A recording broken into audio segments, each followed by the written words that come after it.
tell me this isn't just a gorgeous spectacled caiman right there. That is beautiful.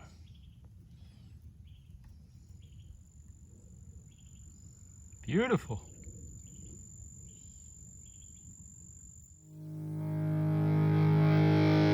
The party just beginning and it's all for you and me. You work so hard for what you want, it's where you want to be. You've had your fun and now you're done, so everyone goes home. So what are you doing? There's nothing to do. Well, is where we go.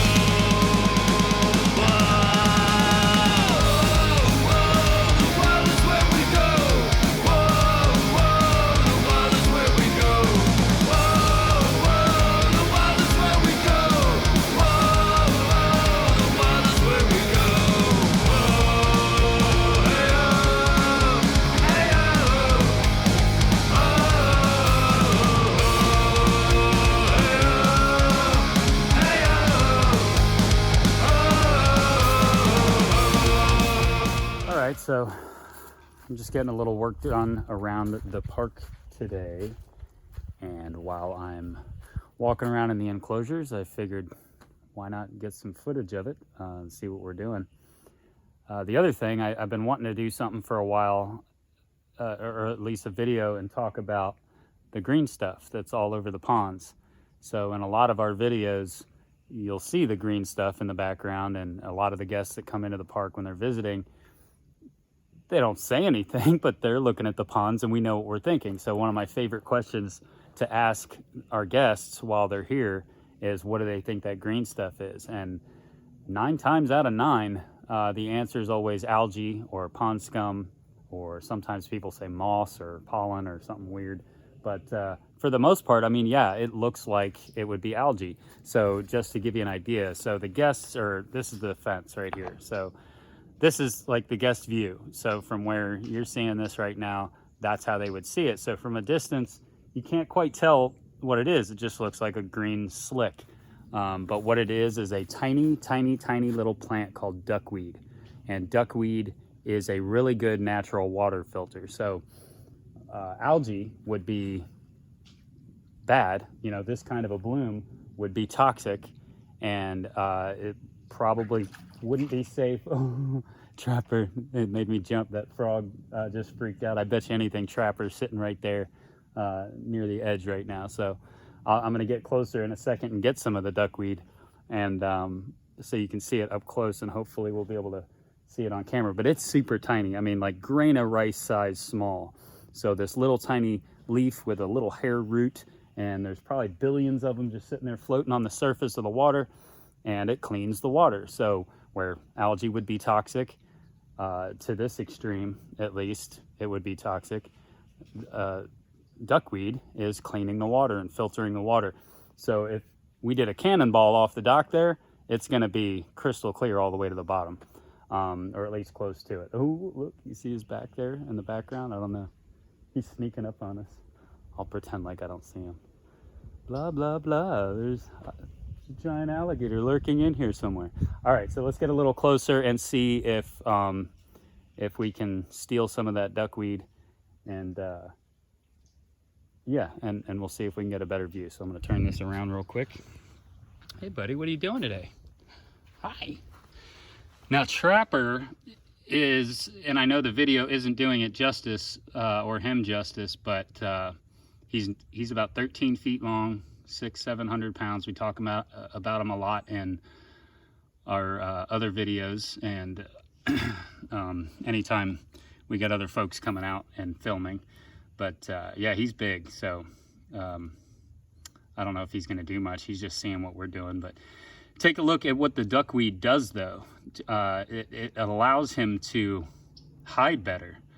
So not only is it a natural water filter, but it's also an insulator. It's a good insulator. So look, it's not super thick, but it's laying on there basically just like a blanket, you know, and it's going to help keep a little bit of heat in the water. So it'll retain some of the temperature in the water. So in the wintertime, it's going to keep it a little bit warmer, nothing crazy, but it definitely helps as far as the animals go. It helps keep that heat in there. And in the summertime, it's going to help keep the water a little bit cooler too. So that is good as well. Aside from that, it gives the animals a little bit more cover. So look at it like a security blanket too. So if he wants to hide from the world, it's real easy for him to do that, not just going underwater, but he can hide underneath that stuff and you'll never know he's there.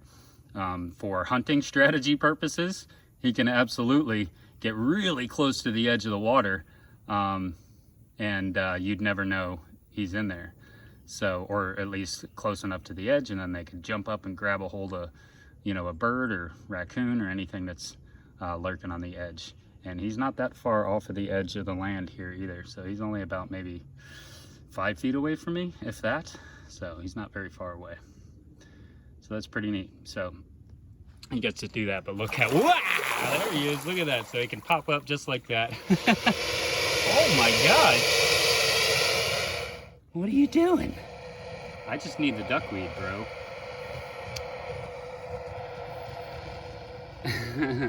You're so sassy this morning.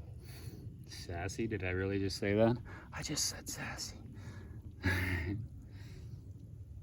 Wow, that was neat, buddy. Thanks for showing off how well you can hide under there. And also, yeah, can I steal some from your face? Can I get some of the duckweed?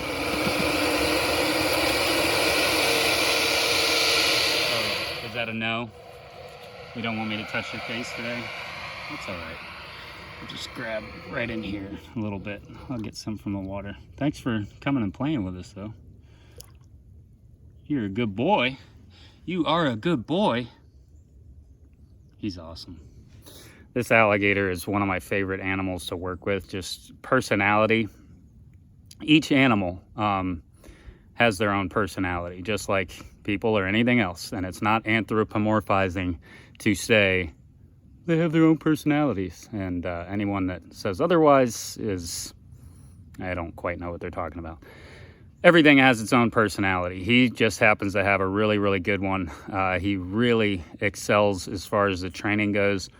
He seems to kind of embrace it more than other animals, which is really awesome to see from a training perspective. So anyway, so back to the duckweed. Oh, he's coming back for more.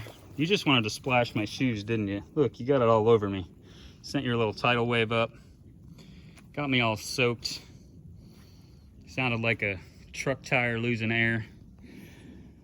And yeah, so I have all the duckweed in the world I want all over my shoes now.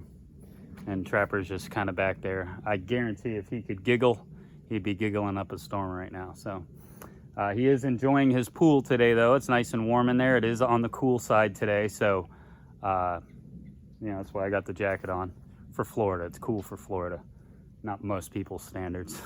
So any northerners or folks from the UK that are watching, don't laugh at me too hard for thinking it's cold today. It's in the 60s, 70s, something like that, so it's not too bad. But the duckweed, getting back to that, like I said, natural water filter, great insulator. There's a lot of extra benefits to having that in the water. And, you know, the animals can use it. Some of the animals even eat it, so fish and turtles will eat it. So it's a food source, not just a filter, not just an insulator. So it's pretty awesome, super natural. It comes and goes. The way it gets around from pond to pond, let me see if I can show you this on my hands. So look real close. See those tiny little specks? How small those are. Each one of those little ovals is one individual little plant. And you can even see little hairs coming off of them. That's the root. But they'll just kind of sort of clump together like that. They're not slimy or sticky. They're just wet, so they stick on my hand real easy. Now let's say I'm a bird and I stick my feet in the water, you know, a wading bird or something like that, and I'm hunting the frogs and the fish. So I stick my feet in there, it's gonna stick to their legs like this. See how it's all clumped on his head and his back? It's not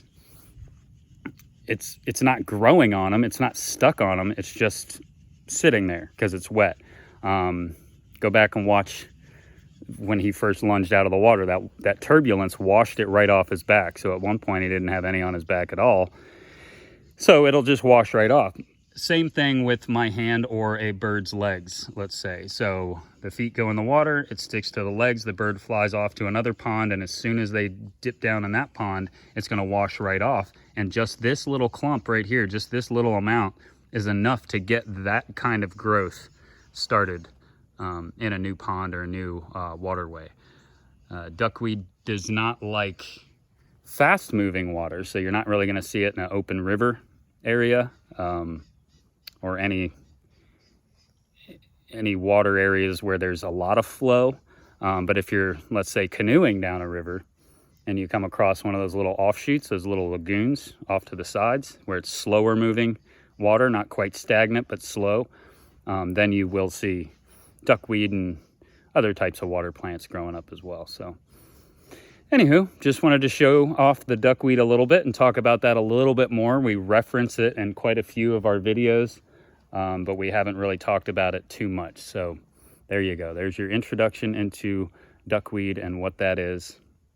And once we make some more signs for the park, we're gonna have a lot of fun with this one. I want to probably not in here because Trapper would destroy the props, but maybe in one of the other enclosures with smaller animals. I want to stick a flagpole out in one of the ponds, a little tiny flagpole, and then get a skeleton like from the Halloween store and dress him up like a golfer and have him just hanging onto the pole, and then the sign will say, "Don't mistake duckweed for a putting green." I think that'll be kind of fun. A fun segue into talking about duckweed, you know, and then we'll have fun talking about other plants and stuff too. So anyway, that's duckweed in a nutshell. And that's Trapper in a pond. Thanks, buddy. Yeah, do you want to sign off? Do you want to say hello to anybody? Huh? Nothing? You're just going to hang out and chill and wonder what I'm doing? Cool. Well, thanks, man. I appreciate it. Good job, pal.